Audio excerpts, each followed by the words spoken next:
Welcome back to Montrose. Before we get back to final round action, let's hear from John Morgan, who's down on the beach with our EuroPro Spanish star, Sebastian Garcia. Well, Sebi Garcia, thanks for joining us, my friend. Is this kind of something that you come back to and you think I could do with a good hour, 2 hours on the beach? 3 hours. 3 hours running my dogs, because you take them out for walkies, don't you? Yeah, take them with me to the beach, do some practice over there, and spend as much time as I can on the beach and trying to get good feelings. Obviously, you're in a great atmosphere, you're nice and peace and quiet. So it's a good thing for yourself, you know what I mean? Definitely, mate. You get found out like crazy in sand, don't you? Because there's no leeway. There's your ball, you know, slightly behind it, too much turf, obviously. Catch it too clean, it goes thin. Sevi obviously could play everything with a 5-iron, couldn't he? It was like he could take on anyone in the world with a 5-iron and kick their butts. The mighty flop shot 5-iron, Sevi Ballesteros technique. We got to give it a go, haven't we? Oh, of course. Go on, man. You first, so. Me first. Oh, man, the Spanish got a lead. From here? Spanish Armada. Come on. No teeing up, eh? Oh, no teeing up. We got a circle right there, closest to it, and the loser is going in the sea. Is he going to stick? Oh, it's gone through. But I tell you what, A for effort, A for effort. Oh. Spins right. Oh. I tell you what, I lagged it. That deserves, you know, a wet willy. You know, you know what I mean? I deserve to go in the sea, don't I? I think so. But I tell you what, mate, I have to appreciate it, man. Thanks for having you, boss, man. Come on, I'll let's see you go later. Yeah. This is the magic of it, isn't it, Seb? Yeah. You know, this is what you need to be doing. You come out here, you can wipe the slate clean, can't you? Because it totally transforms your game playing off the sand. It does. Definitely. So when you get in different situation on the golf course, it becomes much easier because you can get into every little position or bad lie that you have on the course, especially on these courses where it's very firm. And if you're able to do it here, no problem. Well, I think Ballesteros will be pretty proud of us right now, mate. I'm sure he could. He'd probably teach us a few things or two, wouldn't he? Yeah. Good boy. But anyway, mate, I wish you all the best for the rest of the season. Thank you. Seb, you deserve it. Those two let loose on a beach. What could possibly go wrong? Luckily, there's nobody around to watch. James Watts, second shot to the 7th.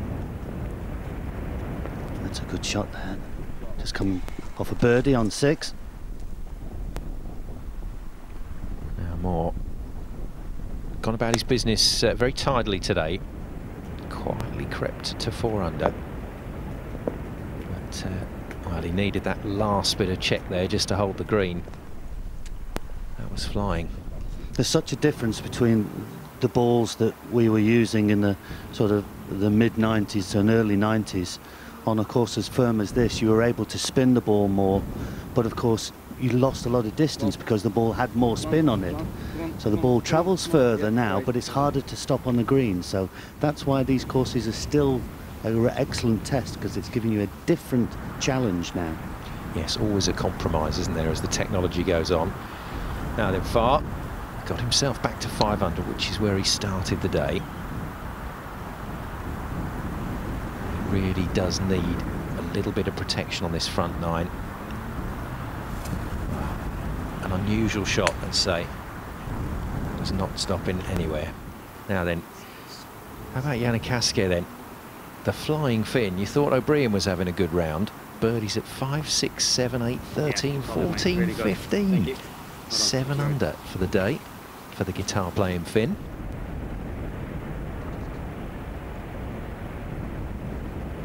Yeah, needs slow hands out there today, doesn't it? Very good.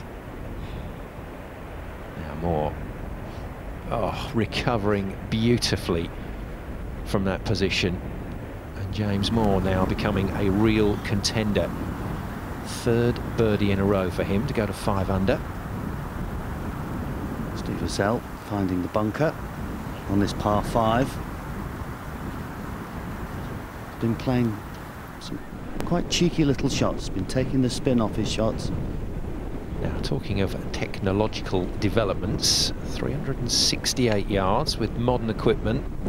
And Gavin's, who's been in the gym a few times, I can tell you, he'll be licking his lips at this one. It's reachable. He's got the kick. It's just going to slip in to that pot bunker at the front of the green. Watts on the green, the man that won EuroPro Q School as an amateur back in 2010. What a great result that was. And a very fine putt from him. 2 birdies in a row for him now. Back to 3 under through both of them. Can he get the right bounce? Of course, that's at your mercy, isn't it? It could just go sideways, the bounce, and that had a softer bounce. Didn't jump forward quite as much, but it's finished. Oh! Oh, could be raking in a birdie. How about that?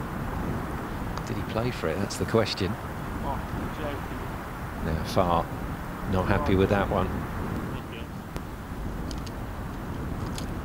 He's really been relying on his putter so far today. He's not quite got the ball in control at the moment. Yeah, maybe that'll come together for him as this round moves on. Now, Casquet, the first person who can really set a mark in the clubhouse. Needs this to work for him, and there you go. Unfortunately, though, that's his 4th shot, because his second one went into the gorse and nearly got it in there again, so just about getting away with it. That's what can happen on this course. Margins for error very minimal. Now's out. Well, thought he'd read that just right, but that little breeze coming off his right shoulder, I think, just kept it on the line. Fascinating final round here developing. Well, right now it's just completely open, but Far can just add a little bit of daylight here if his putter works well, and it does. Exactly right, Ross, what you were saying. The putter is doing the work for Far.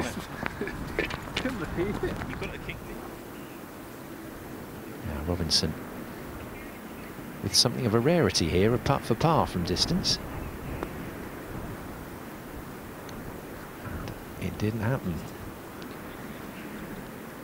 All that hard work, and then you just give one back like that.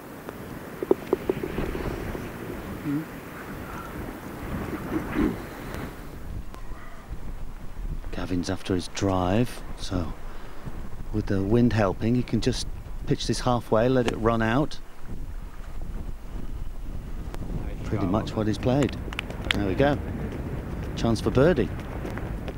Yes, terrifying as those bunker shots are, invariably on a links course you are left with quite a lot of green stuff to work with, although I have seen quite a few players come out backwards in the past to take the medicine, as it were. I like the way he played that. He just collected the ball as he just rotated through. He didn't try and help it on its way. And look at that. 2 men in virtually the same position from very different finishes off those drives. Not so much shake and bake, rake and bake from Rewbotham. Now Moore, is this the man with the trophy possibly in his sights? That's a super shot. Coming back into the breeze a little more means that you can spin the ball, get it to come down a little more vertical. Going for the green here on 7. Big bounce. He's ripped it. Come on. Perfect. 4. Sorry, Daniel.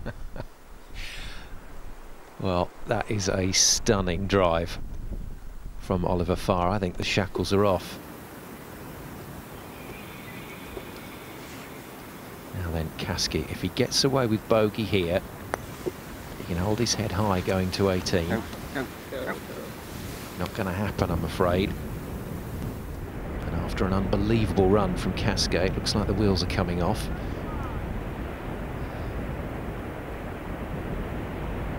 So after a slight disturbance, Gavins doesn't make his birdie.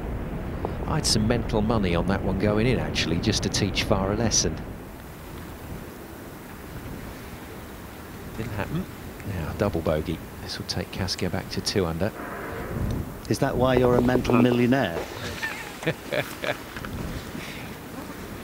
Yes, it'll always remain as such, I think.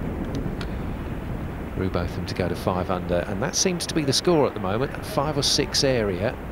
A lot of players messing around there. and he'll be frustrated. Didn't take the bit of luck he was handed. Well, not just that, but having seen exactly the same putt from his partner, he's missed it on the same spot. Yeah, good point. Now, Gazelle. Always good to see a left-hander out there in the pack. Always looks so different, so awkward for us right-handers watching, doesn't it? What a strange bounce. Now there's a real true links bounce there.